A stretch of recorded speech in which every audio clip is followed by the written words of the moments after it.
அன்பிற்கினிய நேயர்கள் அனைவருக்கும் என்னுடைய ஆங்கில புத்தாண்டு வாழ்த்துக்கள். நான் உங்கள் கல்வடங்கம் சத்யநாராயண சர்மா பேசுகிறேன். இன்றைக்கி அந்த ஆங்கில புத்தாண்டு எப்படிப்பட்ட பலன்களை 12 ராசிக்கும் தரப்போகிறது, இந்தியாவுக்கு பொதுவான பலன்கள் எப்படி இருக்க போகிறது அப்படிங்கிறத தான் இப்போ பார்க்க போகிறோம். அதாவது 1/1/2024 அன்று பஞ்சமி திதி திங்கட்கிழமை கன்னியா லக்னத்தில் சிம்ம ராசியில் மகம் நட்சத்திரத்தில் இந்த ஆங்கில புத்தாண்டு இனிதே பிறக்கப் போகின்றது. மகம் நட்சத்திரம்னாலே ஜகத்தை ஆழ்வாங்க அப்படின்னு ஒரு முதுமொழி இருக்குது. ரொம்ப விசேஷமான நட்சத்திரம். அந்த நட்சத்திரத்தில் இந்த ஆங்கில புத்தாண்டு பிறக்கிறதுனால 2024 அப்படிங்கிற இந்த ஆண்டு நம்முடைய இந்தியாவை ஆளுகின்ற ஒரு ஆண்டாக இருக்கும். நம்ம இஷ்டப்படி நம்ம அந்த ஆண்டை கையில் எடுத்து நமக்கான வழிமுறைகளை எடுத்து செல்கிற மாதிரி எல்லாம் இருக்காது. முழுசாக இந்த ஆண்டு இந்த ஆண்டு எப்படி போகிறது அப்படிங்கிறது இந்த ஆண்டோட கையில் தான் இருக்குது. குறிப்பாக சொல்லணுன்னா இது ஒரு மாற்றத்திற்கான ஆண்டு. இந்த ஆண்டோட மிக முக்கியமான குறிக்கோள், லட்சியம் இதெல்லாம் சொல்லணுன்னா மாற்றம் ஒன்றே மாறாதது அப்படின்னு சொல்லுவோம். அந்த மாதிரி இது மாற்றத்திற்கான மிக அற்புதமான ஆண்டாக இருக்க போகின்றது. ஏன் அப்படின்னு பார்த்தோன்னா, குறிப்பாக மகர ராசியில் சனி பகவானும் புளூட்டோ கிரகமும் இணைந்து கடந்த பல வருடங்களாக, அதாவது ஒரு 3-4 வருடங்களாக சஞ்சாரம் செய்து கொண்டிருக்கின்றது. பொதுவாக புளூட்டோ கிரகம் ஒரு ராசியில் 30லேருந்து 35 வருஷம் வரைக்கும் சஞ்சாரம் செய்வார். சனி பகவான் அந்த மகர ராசியில் ஒரு 2.5 வருஷம் சஞ்சாரம் செய்வார். மகர ராசிங்கிறது நம்ம இந்தியாவோட ராசி. ஆகவே இந்தியாவோட ராசியில் புளூட்டோ கிரகமும் சனி கிரகமும் இணைந்து இருக்குமேயானால் அது மிகப்பெரிய ஒரு புரட்சியை ஏற்படுத்துகின்ற ஆண்டாகத்தான் இருக்கும். அதுவும் குறிப்பாக ஜனவரி மாதம் 17ஆம் தேதி 2023 திருக்கணிதப்படி சனி பகவான் கும்பராசிக்கு பயிற்சியாகிறார். அதுக்கப்புறம் அதிசாரமாக வக்கரமாக அவர் மகரத்திலும் கும்பத்திலுமாக சஞ்சாரம் செய்து பலன்களை தந்து கொண்டிருக்கின்றார். திருநள்ளாறு வாக்கிய பஞ்சாங்கத்தின்படி டிசம்பர் மாதம் 20ஆம் தேதி 2023 சனி பகவான் பயிற்சியாகி மகரத்திலேருந்து கும்பத்துக்கு போகிறார். ஆகவே இந்த புளூட்டோவும் சனி பகவானும் பிரிகின்ற இந்த வேலை அப்படிங்கிறது ஒரு பெரிய மாற்றத்தை தருகின்ற வேலையாக இருக்கும். உதாரணமாக முன்னாடியெல்லாம் நம்ம உலகத்தில் பார்த்தோன்னா அடிமைகளை விலைக்கு வாங்கி அவங்கள கொத்தடிமைகளாக வீட்டில் வேலை வாங்கிட்டு இருக்கிற ஒரு காலம் இருந்தது.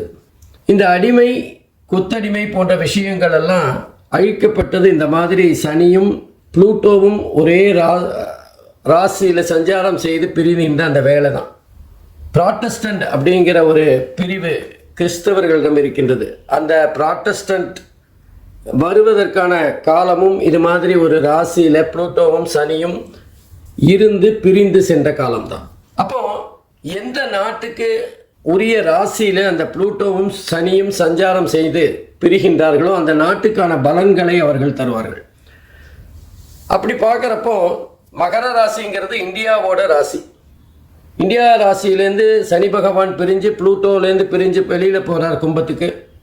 ஆகவே இந்தியாவுக்கான பலன்கள் மாற்றத்தை தருகின்ற மிகப்பெரிய ஒரு பலனாக இருக்கும். நீங்கள் எடுத்து பார்த்தீங்கன்னா கடந்த ஒரு 6 மாதமாக உலக அளவில் பெண்கள், இந்தியாவின் பெண்கள் உச்ச பதவிகளை பெற்ற வரலாறுகளை பார்க்கலாம். இனி வருகின்ற காலங்கூட இந்த மாதிரி பெண்கள் மிகப்பெரிய முக்கியமான பொறுப்புகளில் அமர்கின்ற ஒரு சூழ்நிலை கண்டிப்பாக ஏற்படும்.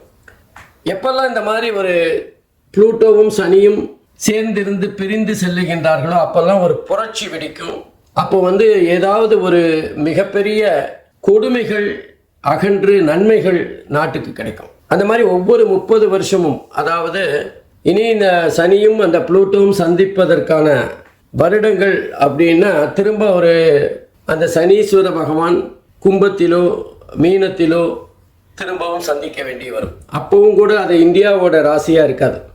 அதனால் இந்த காலகட்டம் இந்தியாவோட இந்த ராசி இதெல்லாம் மிகப்பெரிய ஒரு மாற்றத்தை இந்தியாவுக்கு தரப்போகிறது. அதுதான் 2024 பலாபலன்களாக இருக்கும். இயற்கை சீற்றம் இந்த காலகட்டத்தில் ரொம்ப கொஞ்சம் அதிகமாக தான் இருக்கும். குறிப்பாக தென்னிந்திய பகுதிகள் எல்லாமே எதிர்பாராத மிகப்பெரிய வெள்ளம், வெயில், எல்லா விஷயங்களிலுமே சீதோஷ்ண நிலை அல்லது தட்பவெட்ப நிலையில் மாறுதல்கள் மக்களுக்கு ஒரு கஷ்டத்தை தருகின்ற அமைப்பாக இருக்கும். தண்ணி கேட்கும்போது தண்ணி கிடைக்காது, ஆனால் வெள்ளமாக தண்ணி வரும்போது தண்ணி வேண்டான்னு சொல்லும். அதுதான் நிலைமையாக இருக்கும். அது மாத்திரம் இல்லை, மாறுதல் அப்படின்னு சொன்னோம். அப்போது தென்னிந்தியில் எடுத்துட்டாலும் சரி, இந்தியாவில் எந்த பகுதியில் எடுத்துட்டாலும் எங்கெல்லாம் குளிர் அதிகமாக இருக்கும்னு நம்ம நினைப்போமோ அல்லது குளிர் பகுதி அப்படின்னு நம்ம குறிப்பிட்டிருக்கிற இடங்களுக்கெல்லாம் குளிர் மிதமாக இருக்கும். இது குளிராத ஒரு பகுதின்னு நினச்சிட்டு இருக்கிற பகுதியிலெல்லாம் குளிர் கொஞ்சம் அதிகமாக இருக்கும். உதாரணமாக சென்னையில் குளிர் இந்த வருடம் அதிகமாக இருக்கின்ற ஒரு தன்மையை பார்க்கலாம். அதுக்கு மழையும் ஒரு காரணமாக இருந்தாலும் குளிரின் அளவு கொஞ்சம் அதிகமாக இருக்கக்கூடிய வாய்ப்புகள் இருக்குது. அதே மாதிரி நம்ம அண்டை நாடுகள் மூலமாக ஏதாவது போர் மேகங்கள், போர் வருவதற்கு வாய்ப்புகள் இல்லை, போருக்கான ஏதாவது முகாந்திரம் ஏற்பட்டு அது கடைசியில் பேச்சுவார்த்தையில் சரி செய்யப்படும். ஆகவே ஒரு விதமான பதட்டமான எல்லை பகுதியில் பதட்டம் எப்பவுமே இருந்துட்டு இருக்கிற மாதிரியான ஒரு சூழ்நிலை இருக்கும். அரசியல் தட்பவெட்பங்கள் கூட அப்பப்போ ரொம்ப பாதிப்பாகவும் அதே நேரத்தில் ரொம்ப கொந்தளிப்பாகவும் இருக்கின்ற ஒரு காலகட்டமாக இது அமையும். எதிரிக்கு எதிரி நண்பன்னு சொல்லுவோம், ஆனால் அரசியலில் எதிரி நண்பன் இதெல்லாம் கிடையாதுங்கிற ஒரு தாத்பரியம் இருக்குது. அந்த வகையில் எதிர்பாராதவர்கள் சேருகின்ற ஒரு மிகப்பெரிய மாறுதலை இந்த வருஷம் சந்திக்க போகிறோம். அதுக்கப்புறம் இந்த ஒரு புதிய நோய், கண்ணு சம்பந்தமாக ஏதாவது ஒரு நோய் வரக்கூடிய வாய்ப்புகள் இருக்குது. இப்படி நமக்கு கொரோனா மிகப்பெரிய ஒரு பாதிப்பை தந்து மக்களை முடக்கி போட்டதோ, அதை மாதிரி கண்ணு சம்பந்தமாக ஏதாவது ஒரு சின்ன இனம் தெரியாத ஒரு நோய் பரவி வரக்கூடிய வாய்ப்புகள் இருக்குது. அதே மாதிரி மக்களுக்கு இருக்கிற மாதிரியே ஜீவராசிகளுக்கும் கால்நடைகளுக்கும் விஷ ஜுரங்கிற மாதிரி ஒரு ஜுரம் வந்து மிகப்பெரிய பாதிப்பை தரக்கூடும். இன்னும் சொல்லப்போனால் இந்த காலகட்டத்தில் மக்கள் மிகப்பெரிய ஒரு கொந்தளிப்பிலேயே இருக்கிற ஒரு சூழ்நிலை இருக்கும். ஏதோ நிம்மதி இல்லாத ஒரு காலகட்டமாக இந்த 2024 நகர்ந்து செல்லும். அதுவும் குறிப்பாக அந்த குரு பகவான் ஏப்ரல் மேலே வந்து மேஷத்துலேருந்து ரிஷபராசிக்கு மாறுற வரைக்கும் பாதிப்பு கொஞ்சம் அதிகமாக தான் இருக்கும். நம்ம ஒன்று நினைக்க அது ஒன்று நடக்கிற மாதிரியான சூழ்நிலைகள் ஏற்படும். அங்கங்கே பார்த்தீங்கன்னா அந்த தொழில்நுட்பம், கணினி சம்பந்தப்பட்ட தொழில்நுட்பம் மிகப்பெரிய மேன்மையை இந்த காலத்தில் அடையும், உச்சத்தை அடைகின்ற காலமாக இருக்கும். கணினி சார்ந்த படிப்புகள் அமோகமாக மக்களால் வரவேற்கப்படும். எப்பெல்லாம் ஒரு விஷயத்தில் வளர்ச்சி இருக்கோ அப்போ அந்த விஷயத்தில் பின்னாடி ஏதாவது பாதிப்புகளும் இருக்கத்தான் செய்யும். அதே மாதிரி சைபர் கிரைம் அதிகரிக்கின்ற காலகட்டமாக இருக்கும். மோசடி பேர்வழிகள் புதுசாக ஏதாவது ஒரு வழியை கண்டுபிடிச்சு அதன் மூலமாக மக்களை ஏமாற்றுகின்ற காலமாக இருக்கும். பொதுவாக நம்ம ஏமாறும் போது தானே சில விஷயங்களை கற்றுக்கிறோம், எப்படி ஏமாறக்கூடாதுன்னு. ஆகவே புதிய புதிய கண்டுபிடிப்புகளுக்கு இந்த காலகட்டம் மிக அற்புதமாக இருக்கும். குறிப்பாக கணினி சார்ந்த துறைகள் உச்சத்தை தொடுகின்ற மேன்மையை பெறுகின்ற ஒரு காலகட்டமாக இருக்கும். இன்னும் சொல்லப்போனால் இதெல்லாம் கூட கணினினால் பண்ண முடியுமா அப்படிங்கிற ஒரு ஆச்சரியத்தை தருகின்ற வகையில் பல துறைகளுக்குள்ள இந்த கணினி மிகப்பெரிய தாக்கத்தை ஏற்படுத்தும். தொடர்ந்து நம்ம விவசாயம் பார்த்திங்கன்னா இந்த வருஷம் ரொம்ப அமோகமாக இருக்கும். ஆனாலும் நமக்கு மனுஷங்களுக்கும் ஜீவராசிகளுக்கும் இருக்கிற மாதிரியே அந்த பயிர்களுக்கும் ஏதாவது நோய்கள் வரக்கூடிய வாய்ப்புகள் இருக்குது. அதற்கான புதிய மருந்து கண்டுபிடிக்கின்ற காலகட்டமாக இருக்கும். குறிப்பாக மருத்துவத்துறையின் மிகப்பெரிய அறுவடையை இந்த வருஷம் நம்ம பார்க்கலாம். பல விஷயங்களுக்கு அவங்க வந்து முன்னுதாரணமாக இருப்பார்கள். பல விஷயங்கள் புதுசாக கண்டுபிடிக்கக்கூடிய காலகட்டமாக இருக்கும். மக்கள் வந்து நட்பாக வாழ்வதை விட்டுவிட்டு எதிரிகளாக வாழ்கின்ற ஒரு சூழ்நிலை ஏற்படும். யாருக்கு யார் எதிரின்னே தெரியாத ஒரு கட்டம். எனக்கு பிடிச்சவங்க இவங்க, உங்களுக்கு பிடிச்சவங்க இவங்க, ஆகவே நம்ம 2 பேரும் எதிரிங்கிற மாதிரி சம்பந்தமே இல்லாமல் யாருக்காகவோ, கண்ணுக்கு தெரியாத யாருக்காகவோ இவர்கள் சண்டை போட்டுக்கொள்கின்ற, தினசரி பார்த்து கொண்டிருக்கின்றவர்கள் சண்டை போட்டு கொண்டிருக்கின்ற ஒரு அதிசயம் நடக்கும். இதெல்லாம் மக்களுக்கு புரியறதுக்கு கொஞ்சம் நாள் ஆகும். இந்த 2024 முழுவதுமாகவே ஒரு குழப்பமான ஆண்டாகத்தான் இருக்கும். எப்பவுமே நம்ம ஒரு மாற்றம் ஏற்படுகிறதுனா அதுக்கு முன்னாடி மிகப்பெரிய குழப்பம் இருக்கணும். ஆகவே குழப்பத்துக்கு பிறகு அந்த குழப்பத்துக்கு விடையாக மிகப்பெரிய ஒரு மாற்றத்தை சந்திக்கின்ற ஆண்டாக இருக்கும். ஏற்கனவே சொன்ன மாதிரி மாற்றம் ஒன்று தான், மாற்றம் இல்லாதுன்போம். அந்த மாதிரி நிறைய மாற்றங்களை சந்திக்கின்ற ஆண்டாக இந்த ஆண்டு இருக்கும். எது எப்படியானாலும் மக்கள் மிகப்பெரிய பாதிப்பை பெற்றாலும் முடிவில் சுபம், சினிமாவில் சுபம்னு போட்டு நல்ல சந்தோஷமான சூழ்நிலை ஏற்படுத்துகிற மாதிரி இந்த 2024 இறுதி சில மாதங்களில் ரொம்ப ரொம்ப ரிலாக்ஸ்டாக மக்கள் சந்தோஷமாக இருக்கின்ற ஒரு காலகட்டமாக இருக்கும். ஆகவே இந்த 2024 மக்கள் எல்லாம் பெற்று எல்லா வகையிலும் முன்னேற்றங்களை அடைவதற்கு இறைவனை பிரார்த்திக்கின்றேன். ஒவ்வொரு ராசிக்கும் எப்படிப்பட்ட பலன்களை தரப்போகிறதுங்கிறத பார்க்கலாம். அன்பிற்கினிய கன்னி ராசி அன்பர்களே, உங்கள் அனைவருக்கும் 2024 புத்தாண்டு வாழ்த்துக்கள். எல்லாம் பெற்று நலமாக வாழ வாழ்த்துக்கள். இந்த 2024 எப்படிப்பட்ட பலன்களை கன்னி ராசி அன்பர்களுக்கு தரப்போகிறது, கன்னி ராசிக்காரர்கள் எப்படிப்பட்ட ஜாதக அமைப்பை பெற்றிருக்கிறார்கள், அதெல்லாம் பார்க்கலாம். கன்னி ராசியிலேயே கேது பகவான், ஜென்ம ராசியிலேயே கேது பகவான் சஞ்சாரம் செய்கிறார்.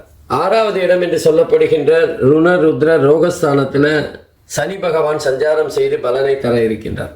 கலத்தரஸ்தானத்தில் ராகு பகவான் சஞ்சாரம் செய்து பலனை தர இருக்கிறார். அஷ்டமஸ்தானம் என்று சொல்லப்படுகின்ற 8வது இடத்துல குரு பகவான் சஞ்சாரம் செய்து பலனை தரப்போகிறார். இந்த அமைப்பு எப்படிப்பட்ட பலனை கன்னி ராசி அன்பர்களுக்கு தரப்போகிறது அப்படின்னு பார்க்கலாம். கன்னி ராசிக்கு அதிபதி புதன் தான், நல்ல புத்திசாலியான ராசி தான். என்ன ஒரு விஷயம் அப்படின்னா, ஜென்ம ராசியிலேயே கேது பகவான் இருக்கு. கொஞ்சம் பயம் அதிகமாக இருக்கும். இதை செய்யலாமா, இதை இப்போ செய்யறது நல்லதா, இது செய்யறதுனால நமக்கு பணம் நஷ்டம் வருமா, கஷ்டம் வருமா, இது ஜெயிக்குமா ஜெயிக்காதா, இந்த மாதிரி ஒரு குழப்பமான மனநிலையை ஏற்படுத்தி விடுவார். துணிச்சலே இருக்காது. கூடவே உடல் ரீதியாகவும் ஏதாவது அசௌகரியங்களை தந்து விடுவார். நம்ம ரொம்ப டயர்டாக ஃபீல் பண்ணுவோம், சோம்பேறித்தனமாக இருக்கும், நம்ம கடினமாக உழைக்கிற மாதிரியான ஒரு மனநிலை நம்ம மனசில் இருக்கும். நம்ம ரொம்ப அதிகமாக வேலை பண்ணுறோமோ, நம்மளால் இதுக்கு மேலே வேலை பண்ண முடியாதோ அப்படிங்கிற ஒரு எண்ணத்தை ஏற்படுத்தி விடுவார். இன்னும் சொல்லப்போனால் உற்சாகமாக வேலை பார்க்குறத விட கடினமாக வேலை பார்த்தாலும் அதில் ஒரு கவலை இருக்கிற மாதிரியான சூழ்நிலை ஏற்படுத்துவார். ஜென்ம ராசியில் இருக்கிறதுனால இனம் தெரியாத சில நோய்களை தந்துடுவார். எதனால இப்படி ஆகுது, எதனால இந்த நோய் வந்தது அப்படின்னே தெரியாத புரியாத ஒரு புதிராக சில நோய்களை கேது பகவான் தந்துடுவார். உண்மையை சொல்லணும்னா உடல் ரீதியான பிரச்சனையாக தெரிந்தாலும் அது மனம் ரீதியான பிரச்சனை தான். மனசு ஏதோ ஒரு பலவீனப்பட்டதுனால தான் உடல் பாதிக்கப்படுறது. ஆகவே இந்த கேது பகவான் ஜென்ம ராசியில் இருக்கிறதுனால கன்னி ராசி அன்பர்களுக்கு கொஞ்சம் பாதகமான பலன் தான். திடீர்னு கடவுள் நம்பிக்கை அதிகரிக்கும். எதத்தின்னா பித்தந்தளின்னு சொல்லுவாங்களே, அந்த மாதிரி நம்ம கடவுளை வேண்டிக்கலாமா, கடவுளை சாயங்காலம் பார்க்கலாமா, ஒரு நாளைக்கு 2 தடவை பார்க்கலாமா, இல்லை நம்முடைய குறைகளை கடவுள்கிட்ட போய் சொல்லிடலாமா அப்படிங்கிற ஒரு எண்ணம் ஓடிட்டே இருக்கும்.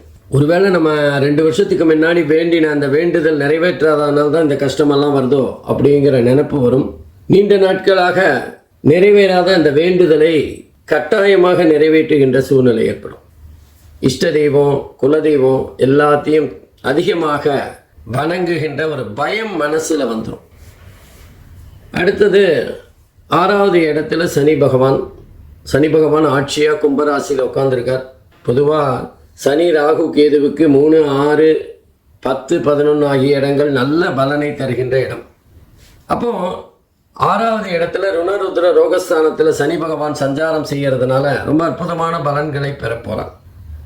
நமக்கு பின்னாடி யார் நமக்கு எதிராக வேலை பண்ணுறாங்க, நமக்கு எதிரி யார், நண்பர்கள் யார் அப்படிங்கிறத புரிஞ்சுக்கிற ஒரு காலகட்டமாக இருக்கும். இன்னும் சொல்லப்போனால் நம்ம முன்னேற்றத்திற்கு தடையாக இருக்கிறவங்க யார், அவங்களை எப்படி அகற்றலாம், அவங்களை எப்படி ஜெயிக்கலாம் அப்படிங்கிற எண்ணம் எல்லாம் தோன்றும். சில சமயங்களில் துஷ்டரை கண்டால் தூர விலகுன்னு சொல்லுவாங்க. அந்த மாதிரி நமக்கு எதிரிகள் இருக்கும்போது அவங்கக்கிட்டேருந்து விலகி போகிறது, தேவையில்லாதவங்க கிட்ட விதண்டாவாதம் பண்ணுறது போன்ற விஷயங்கள் எல்லாம் தவிர்க்கலாம். குறிப்பாக சொல்லணும்னா நம்ம எதிரி யாருங்கிறத நமக்கு காட்டி கொடுக்கக்கூடிய காலகட்டம் இது.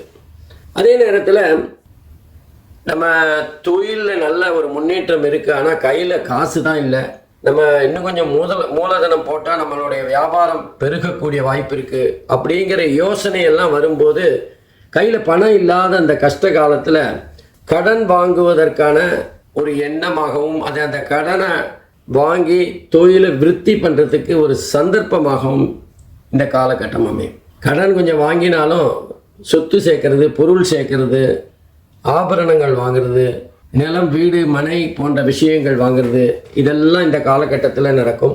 அதே மாதிரி கொஞ்சம் உடல் ரீதியான பிரச்சனை, நீண்ட நாட்களாக நமக்கு ஒரு பிரச்சனை இருந்தது, அந்த பிரச்சனைக்கான காரணம் என்னன்னு தெரியாமல் இருந்தோம், இப்போ அதுக்கான காரணம் தெரிய வரும். இதுதான் அதனால இந்த மாதிரி நம்ம இருக்கிறதுனால இது நமக்கு அலர்ஜியாக இருக்குது, இனிமேல் இந்த மாதிரி நம்ம இருக்கக்கூடாது அப்படிங்கிற எண்ணங்கள் மனசில் உதிக்கும். ஆகவே சனீஸ்வர பகவான் கன்னிராசி அன்பர்களை பொறுத்தவரை அள்ளி கொடுக்க போகிறார். கவலைப்பட வேண்டிய அவசியம் இல்லை. பல வகைகளிலும் அவர் தன்னுடைய ஆளுமையை கன்னிராசி அன்பர்களிடம் காட்டத்தான் செய்வார். மிக சிறப்பான பலன்களை கன்னிராசி அன்பர்கள் பெறப்போகிறார்கள்.